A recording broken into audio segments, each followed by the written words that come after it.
Hi everyone, welcome to my channel on this rainy Friday, April 21st, 2017.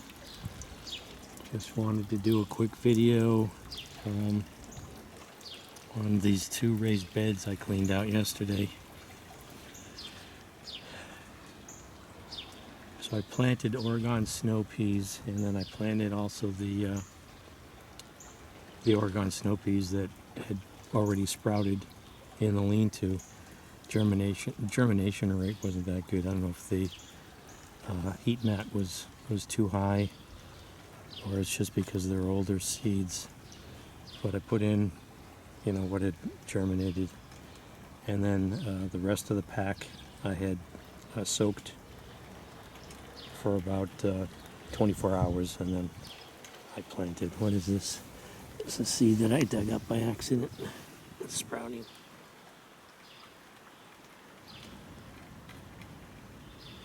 No, it's something else. Those are weeds. I put that seed in anyways.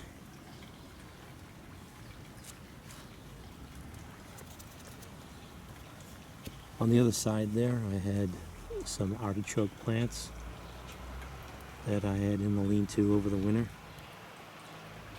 There were two in a couple of the cells. I didn't realize I had so many, so I spaced them out. I guess they get pretty big. I haven't had artichokes growing to maturity successfully yet, so we'll see if those survive. I know the ones that I had before, they were an aphid magnet. I never got around to, someone suggested you spray them with garlic solution. That's supposed to get rid of the aphids. But I did the same thing over here. I think that's sage right there. And sage plant in the lean-to. And then the Oregon snow peas again along this. And if you notice, I shortened these poles here. I didn't want them interfering with the bee path, or that was my initial thought was. And then after I cut them, I said, maybe I shouldn't have cut them. But what I can do with those is I can always extend them using the same adapter right there. Just buy a couple of those. Then you could lengthen that pole again to accommodate, melons or cucumbers. But I think for the most part, I took the camera out because I wanted to show these. These are echinacea plants I started from seed last year. So they all, well, I'm pretty sure they pretty much all survived. I've been contemplating whether to move them. I want a nice big, large area of just these echinacea, but I was just putting them in the ground anywhere I could find, and now I think I want to remove some of these. Let's see, I got 1, 2, 3, 4, 5, 6, 7 right there. Oh, looks like a lot of dead bees in the entrance.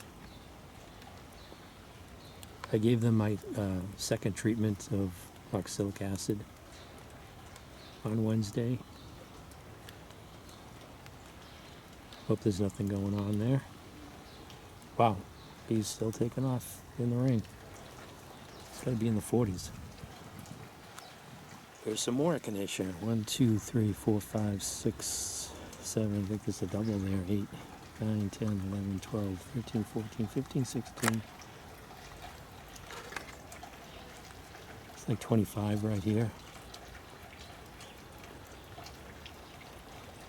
This is where I had the banana plants.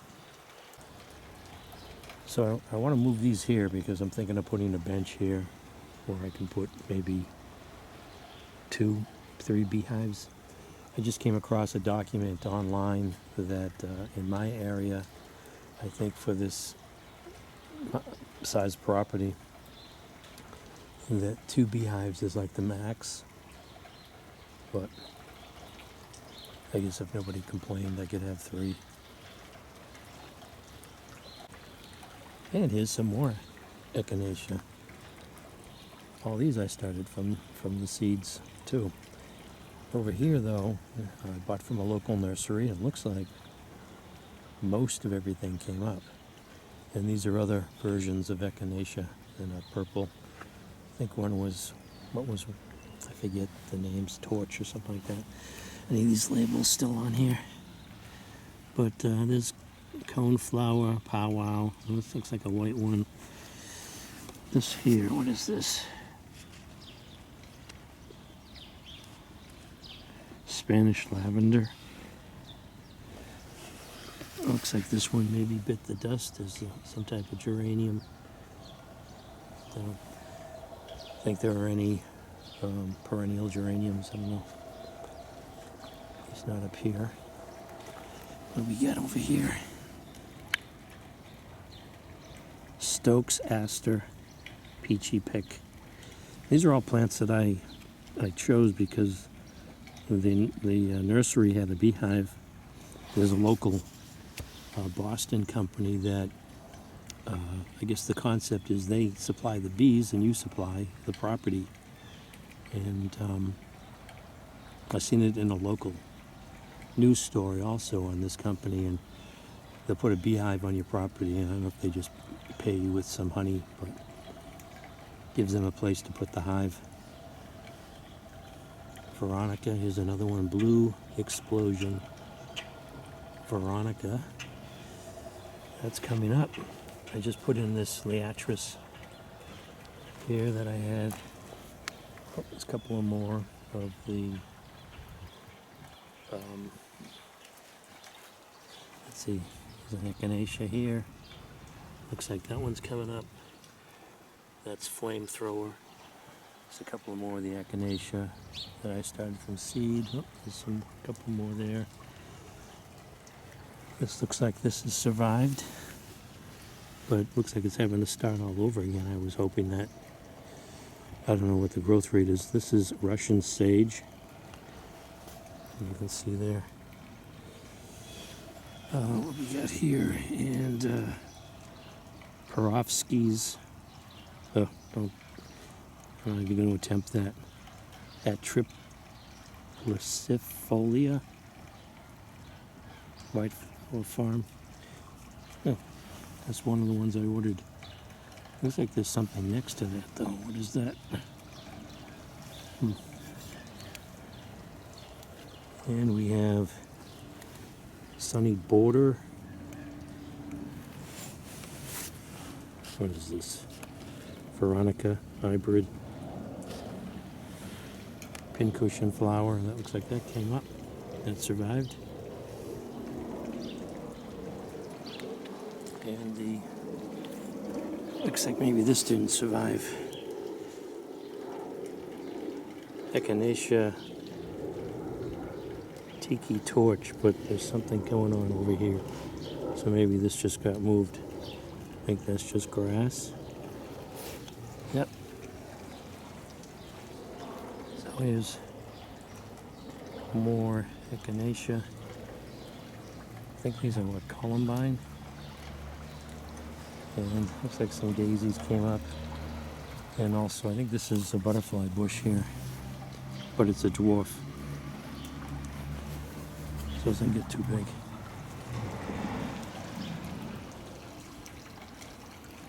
That's it. Looks like a volunteer seed right there. Don't know what that is.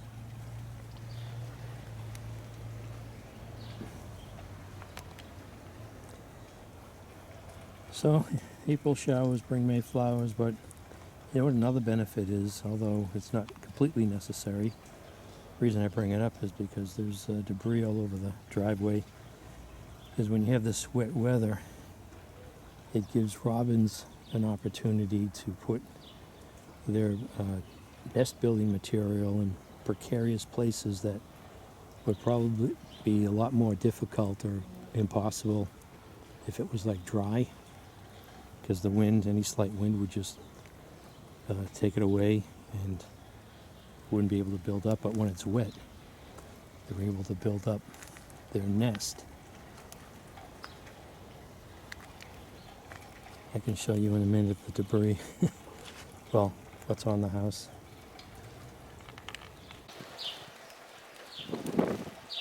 In this case, I think it is Is that a blue jay instead of a robin? A robin had successfully built a nest there a couple of years back.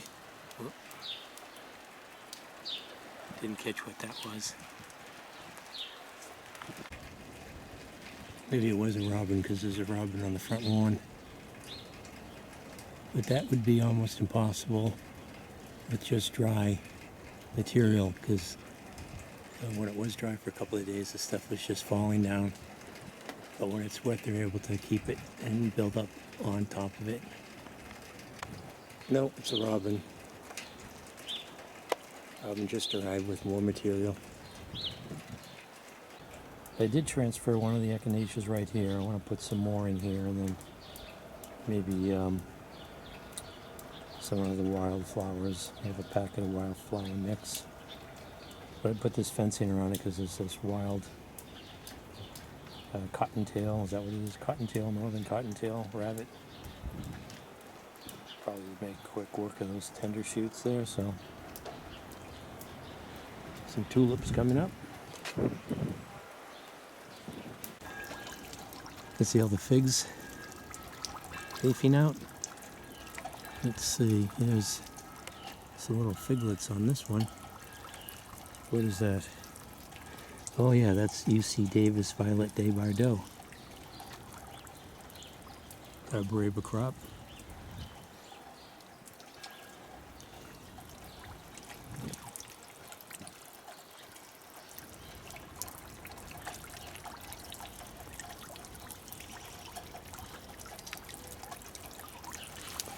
Here's UC Davis Ischia Black.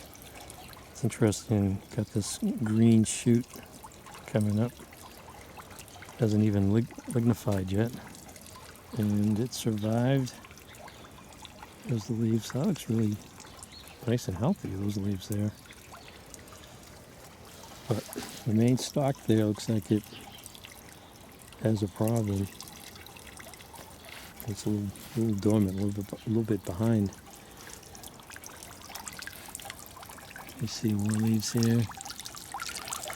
Rain barrels filled up again. Need to get some more rain barrels. And some more of these downspouts.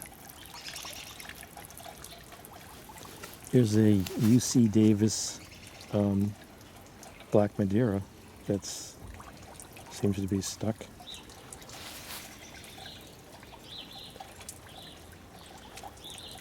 The Black Madeira here that I started this air-layer and then I think it was a chipmunk came and chomped off the tip of that terminal bud there last year after it had gone dormant. I'm not certain whether the figs that I had in the shed that was unheated survived or not. Yeah, this one here doesn't look too good. This is the older. I can see green there, but looks like this doesn't look good here. So it might be starting from scratch. Probably has a lot of root damage. You got the citrus outside. There's a Meyer lemon tree, Meyer lemon tree form. Kind of like that one over the bush-shaped or the shrub-shaped ones. That's the Satsuma that I really went overboard with pruning. Well, it looks like it's hanging in there. See what happens with that.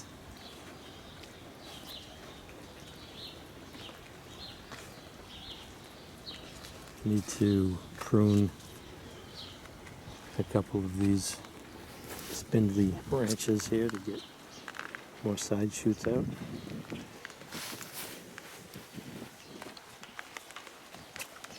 Yeah, and these are the trees that I had in the shed, and looks like, well, they don't look too good. Ooh, I just noticed all the bark coming off of, that's the ree right there. But the main trunk looks green, but it looks like all the side branches are dead. Maybe there was a couple of days of single temperatures and not last year, the year before, I put the oil heater in, supplement some heat in there, and I didn't do that this year. I think subconsciously I probably did that because I'm contemplating getting rid of the figs. It's too much work. So yeah, it looks like there's a lot of dieback on these.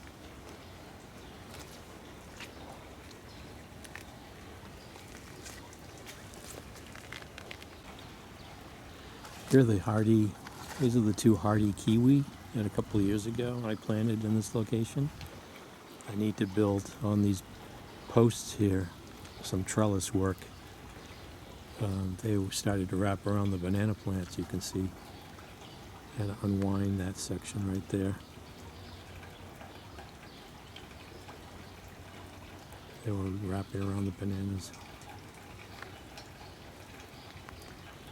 So I'll build some trellis work that these can cling on to. But they definitely survived, and they were, well, I had snow piled up on these too. But they're looking pretty good.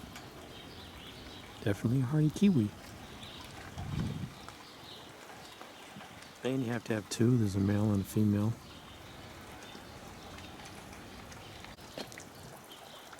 So this is New England Gardening with a little bit of a walk around the yard on various topics on this rainy Friday, April 21st, 2017.